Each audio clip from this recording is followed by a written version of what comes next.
ไปใช้คืนเต้นน้ำคุณแล้วสมอนแต่สมอนกับไผมึงยาวบักยาวเมื่อแหละชุกับมึงกับมากูมา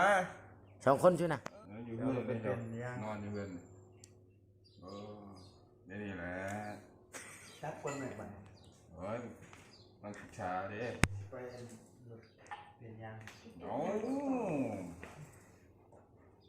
ไม่นะกูมาเมื่อต้องแบ่งมาดิมันอยู่ดีมีแห้งเป็นเจ้ากันเด้อลงปรึกษาเนาะกันปะศึกษาขึ้นมาที่ยังเต็มที่บ้านน่ะลงไปอยู่แล้วสิลงไปผู้ลงกันเลยไปเห็นหยังไล่ใกล้โค้งมาอยู่เบรกหน้าบ่เรียกว่าชัดไปเลยง่ายแล้วตำต่อเลยนะทูใส่น่ะบ่ซีเมนต์บ่ทูใส่เมนแล้วมันโค้งมาไปโง่เส้นได้เอาเส้นได้แท้ๆกูว่าสิโง่เนาะโง่แล้วกูไปคับไปเลยแบบนี้สิโง่เส้นได้แหละมึงสิโง่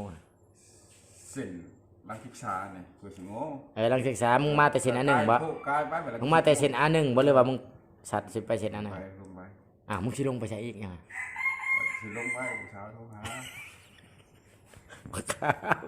ยังจะลบแล้วมึงมาแล้วมึงกลับไปคืนนี่แม่นบ่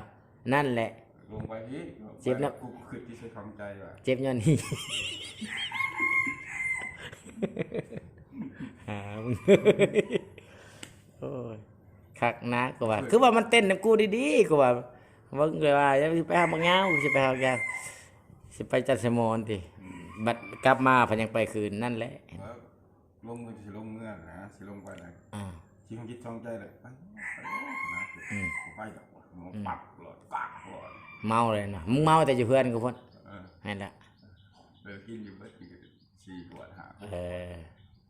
โอ้อยู่เพื่อนกูมึงก็เมาแล้วจนเต้นนำกันจะแก้เสือเลยจนว่าสภาพเลย